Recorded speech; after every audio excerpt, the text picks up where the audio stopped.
ভীম পূজা এই নামটির সাথে অনেকেই পরিচিত বা অপরিচিত থাকতে পারে। আজকে আমি জানাবো ভীম পূজা কি বা কেন করা হয়। নমস্কার বন্ধুরা, তোমাদেরকে জানাই পুরাণ গল্পকথা চ্যানেলের আরও একটি নতুন ভিডিওতে অনেক অনেক স্বাগত।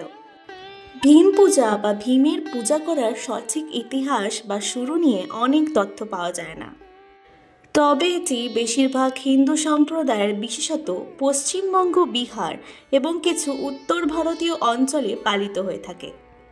ভীম পূজা মূলত ভীমসেনের মহিমা এবং তার শক্তির প্রতি শ্রদ্ধা নিবেদনের উদ্দেশ্যে পালন করা হয়।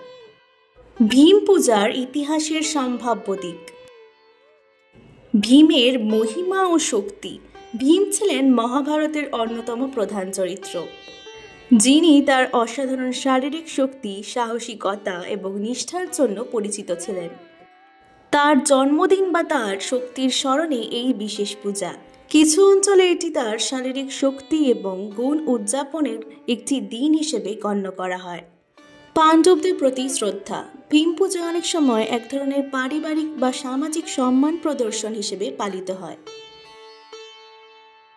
যেখানে ভীমের ত্যাগ, কষ্ট এবং যুদ্ধে তার শক্তি ও কৌশলকে স্মরণ করা হয়। কিছু সংস্কৃতিতে এটি সামাজিক বা পারিবারিক ঐক্য বজায় রাখার উদ্দেশ্য পালন করা হয়ে থাকে। ভীম পূজা ও স্থানীয় সংস্কৃতি। অনেক গ্রামাঞ্চলে, বিশেষত বিহার বা পশ্চিমবঙ্গের কিছু অংশে, এটি স্থানীয় লোকবিশ্বাস এবং পুরাণের অংশ হিসেবে পালন করা হয়। গ্রামীণ জনগণ ভীমের শক্তি ও সাহসের প্রতি শ্রদ্ধা জানিয়ে এই পূজা করে থাকে। ভীম পূজা ও দেবতাদের সম্মান।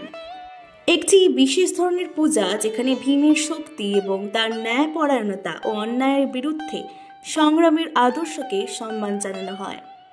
এতে ভীমের নামে মন্ত্রোচ্চারণ, অর্ঘ্য প্রদান, স্তুতি ও শারীরিক শক্তির প্রতি সম্মান প্রকাশ করা হয়।